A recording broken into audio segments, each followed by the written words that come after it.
잠시 모든 것을 내려놓고 자비의 숨을 따라 조용히 마음을 가라앉혀 봅니다. 옴 마니 padme hum. 금강경 제10품 장엄정토부는 보살이 상 없이 보시할 때 참된 정토가 이루어진다는 내용을 다루고 있습니다. 부처님께서는 이렇게 말씀하셨습니다. 수보리야, 보살은 중생을 제도하되 내가 중생을 제도한다는 생각을 내지 말지니라. 무엇을 위하여인가? 만일 보살이 중생이라는 상에 머문다면 그는 참된 보살이 아니니라. 이 품에서 부처님은 우리에게 참된 정토는 어디에 있는가? 라는 근본적인 물음을 던지십니다. 많은 이들이 정토를 어딘가 멀리 있는 천상의 세계 혹은 죽은 뒤 가는 이상향으로 생각합니다. 하지만 부처님은 단호히 말씀하십니다. 정토는 밖에 있지 않다. 청정한 마음이 드러날 때 그 자리가 곧 정토이다. 부처님께서는 이렇게 설하십니다. 보살은 상에 머물지 않고 보시하나니 그 공덕으로 장엄한 정토를 이룬다. 여기서 상에 머물지 않는다는 말은 보시할 때 내가 준다. 저 사람이 받는다. 이만큼의 공덕이 쌓인다는 생각조차 일어나지 않는다는 뜻입니다. 보살은 단지 베풉니다. 그 마음에는 나도 없고 남도 없고 주는 일도 없는 완전한 무심의 행입니다. 그때 쌓이는 공덕은 형태로 드러나지 않지만 가장 청정한 빛으로 세상을 맑게 비춥니다. 이 무주상보시가 쌓일 때 집착이 사라진 마음 그 자리가 바로 정토의 씨앗이 됩니다. 우리는 흔히 극락정토라 하면 황금빛 들판과 연꽃으로 가득한 곳을 떠올립니다. 하지만 부처님이 말씀하신 정토는 그런 물질적인 세계가 아닙니다. 정토란 탐욕과 분노, 어리석음이 사라진 마음의 상태입니다. 마음이 청정할 때 그 마음이 닿는 모든 곳이 정토가 됩니다.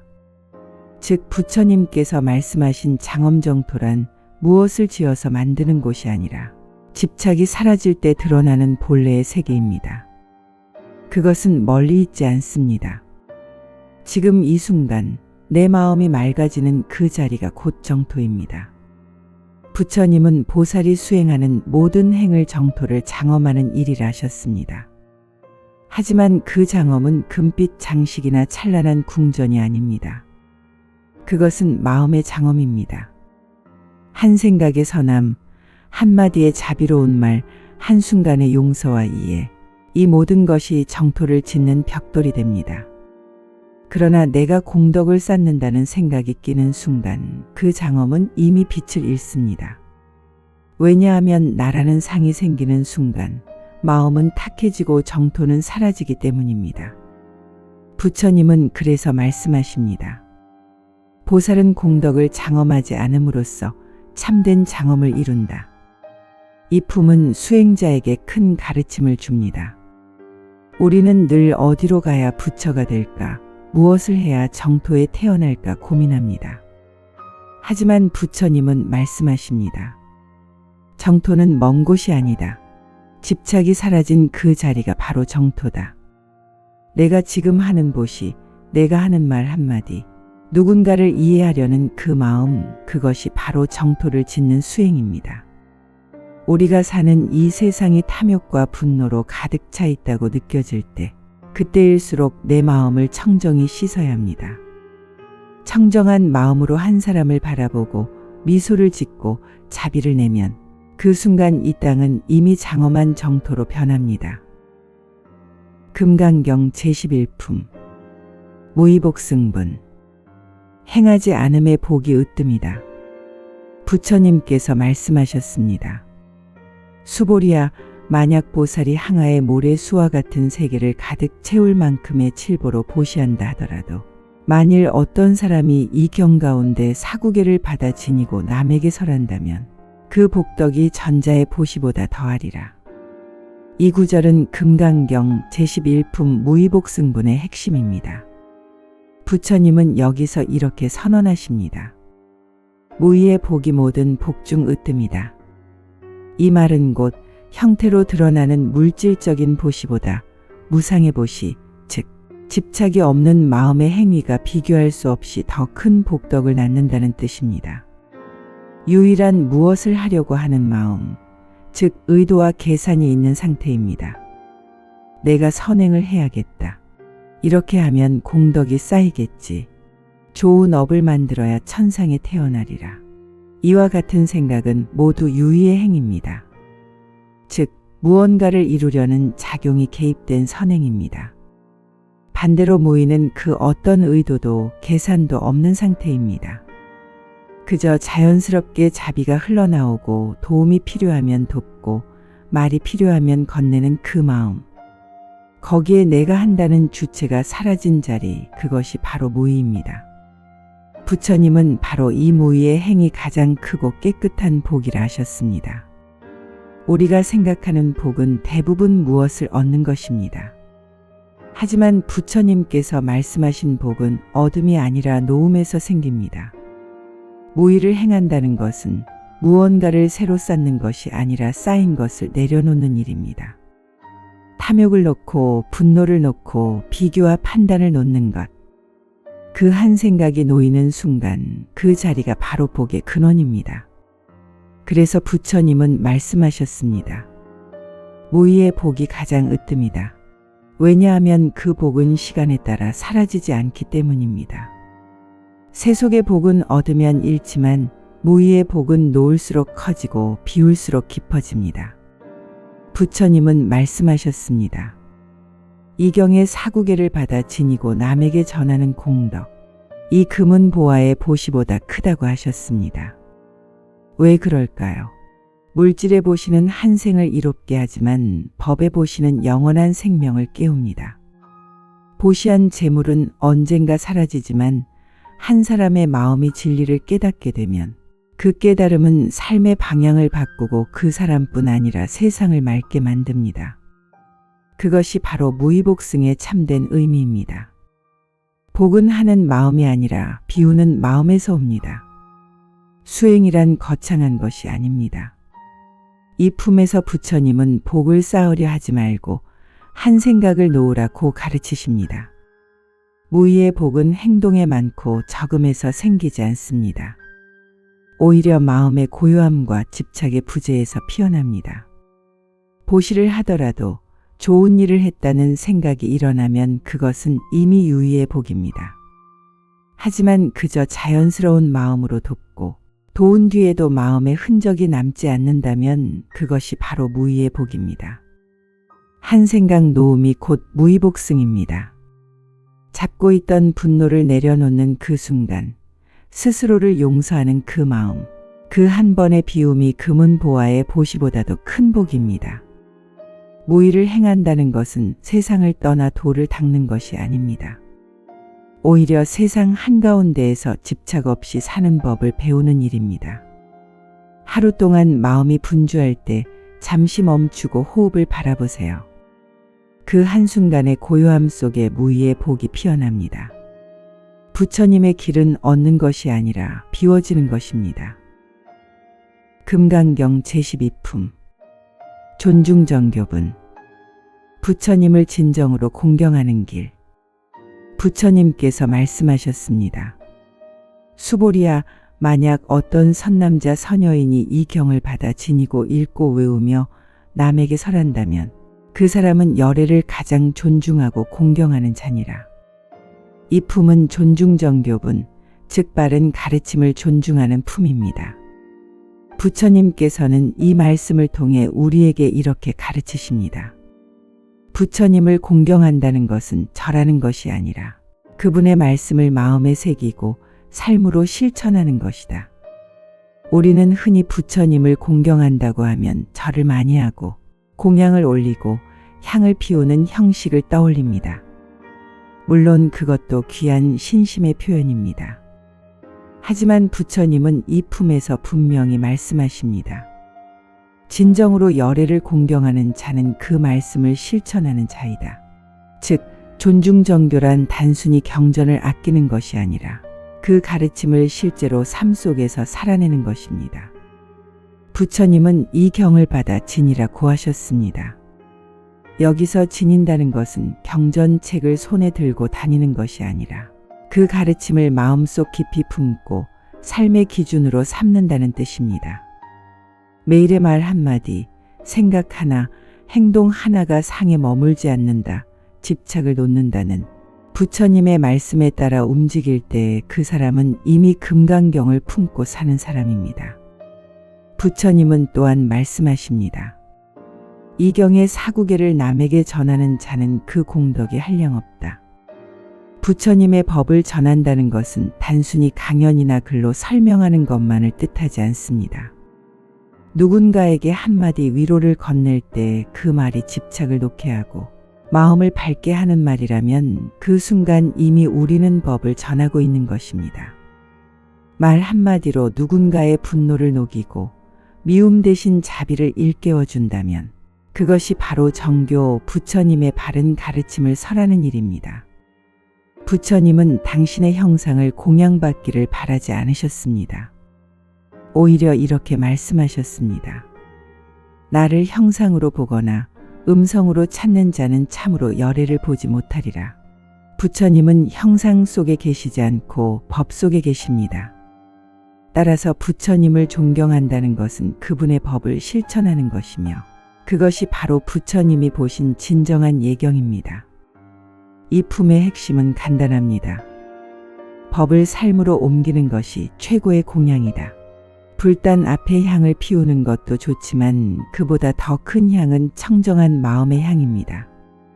누군가에게 따뜻하게 말할 때, 한 사람을 용서할 때, 자신의 욕심을 내려놓을 때, 그때 우리의 마음에서 피어오르는 자비의 향이 부처님께 올리는 가장 향기로운 공양입니다. 금강경을 단순히 읽는 것이 아니라 그 가르침을 믿고 이해하고 전하려는 마음 자체가 이미 수행의 공덕입니다. 묵묵히 자신의 삶을 통해 부드럽고 자비로운 태도를 보여주는 것도 전법입니다. 그 한 사람의 존재 자체가 이미 살아있는 법문이 되는 것입니다. 화가 났을 때 무상을 떠올리고 누군가 미워질 때 무아를 생각하며 무엇인가를 얻고자 할 때 집착 없는 마음을 기억한다면 그 순간 우리는 부처님을 가장 깊이 공경하는 사람입니다.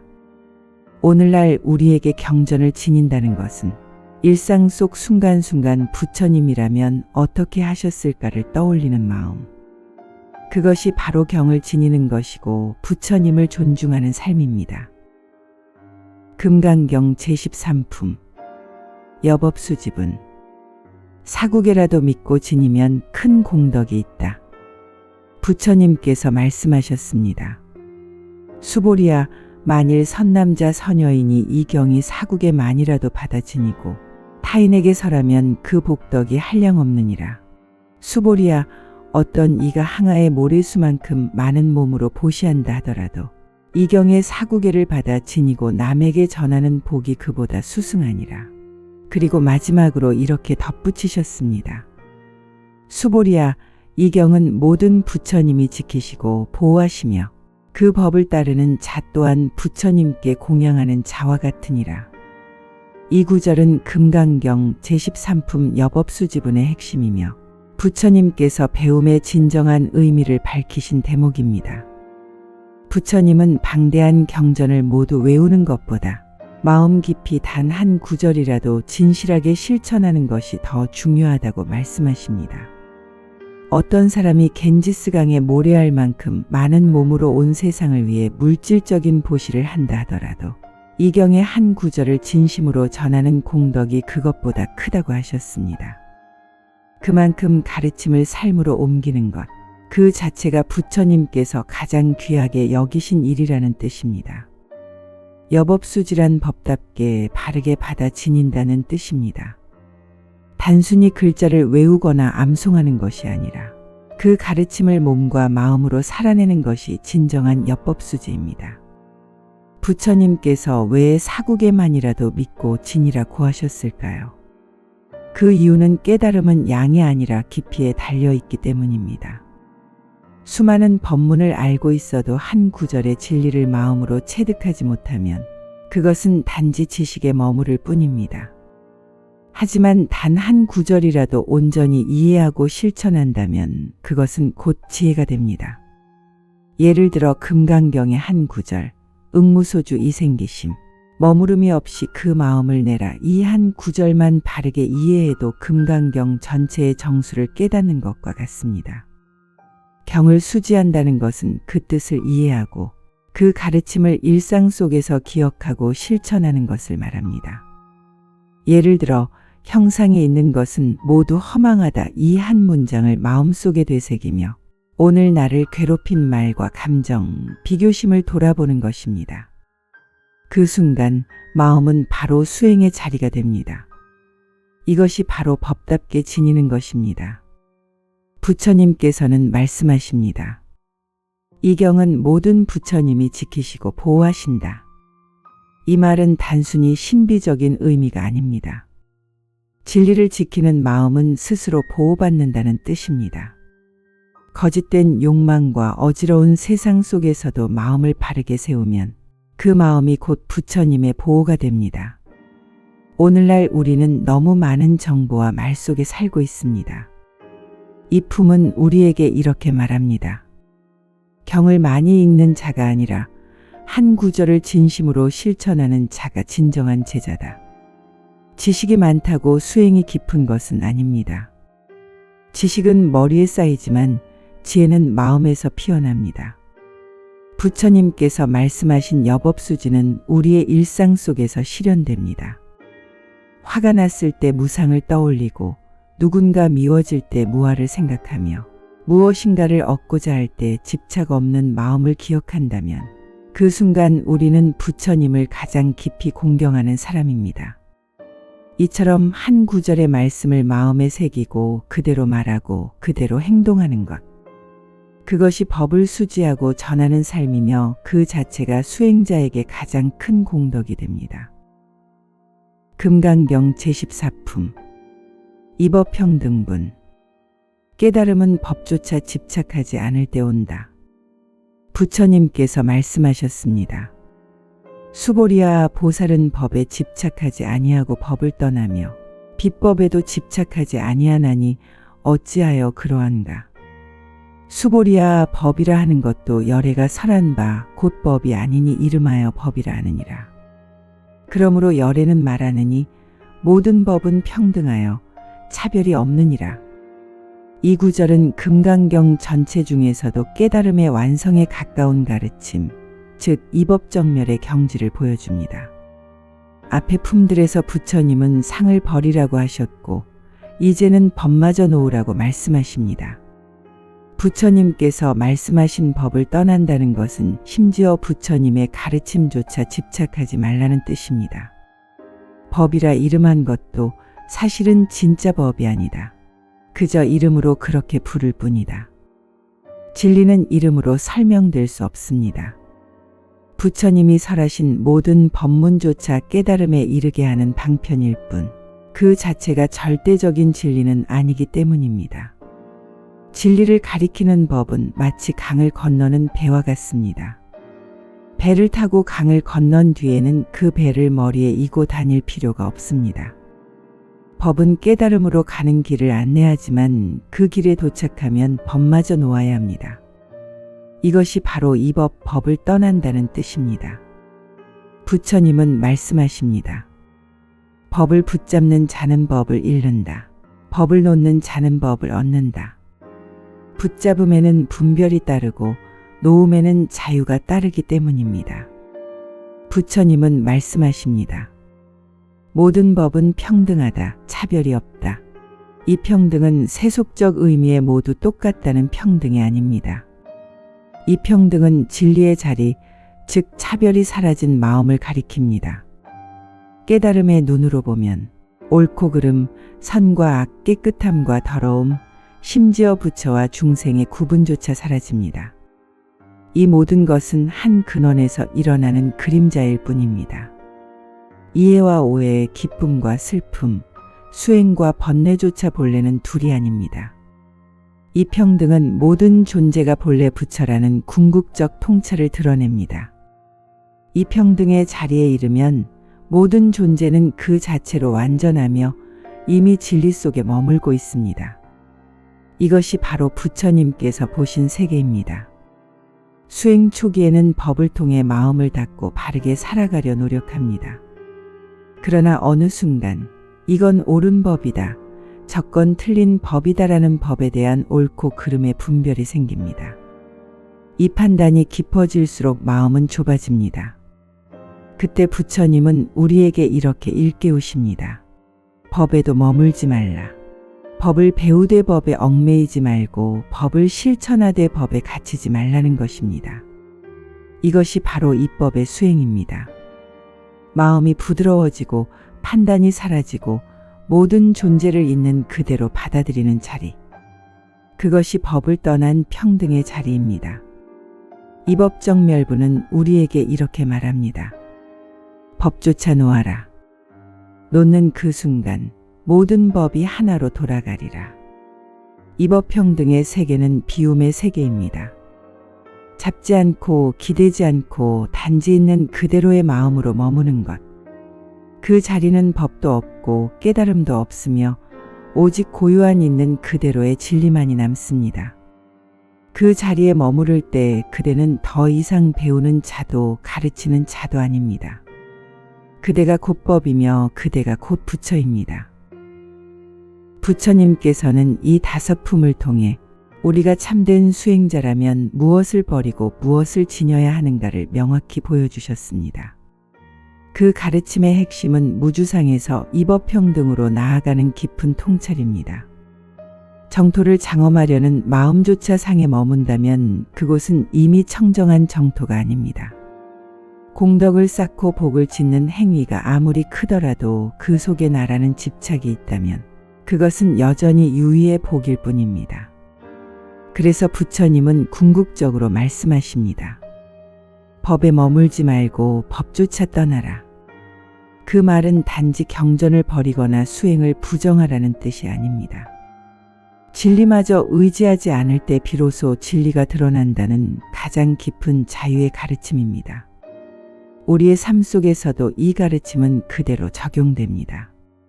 선행을 하면서도 내가 했다는 마음을 놓고 공부를 하면서도 내가 안다는 마음을 놓으며 수행을 하면서도 내가 수행한다는 마음을 놓을 때 그 자리에서 진정한 평등과 자유가 피어납니다. 금강경의 말씀은 멀리 있는 진리가 아닙니다. 지금 이 순간 나의 생각과 감정 속에서 나는 누구인가, 무엇에 집착하고 있는가를 비추어 보는 것. 그것이 바로 상을 여의는 수행의 시작입니다. 법을 배우되 법에 머물지 않고 공덕을 짓되 공덕을 짓는 마음조차 비워내며 자비를 행하되 그 자비마저 무심히 흘러가게 하는 것, 그것이 금강의 마음, 곧 깨달음으로 향하는 길입니다. 잠시 눈을 감고 지금 이 순간 아무것도 붙잡지 않고 그저 있는 그대로의 마음을 느껴봅니다.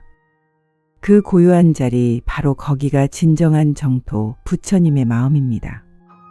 관세음보살, 당신의 하루의 자비가 머물길 바랍니다.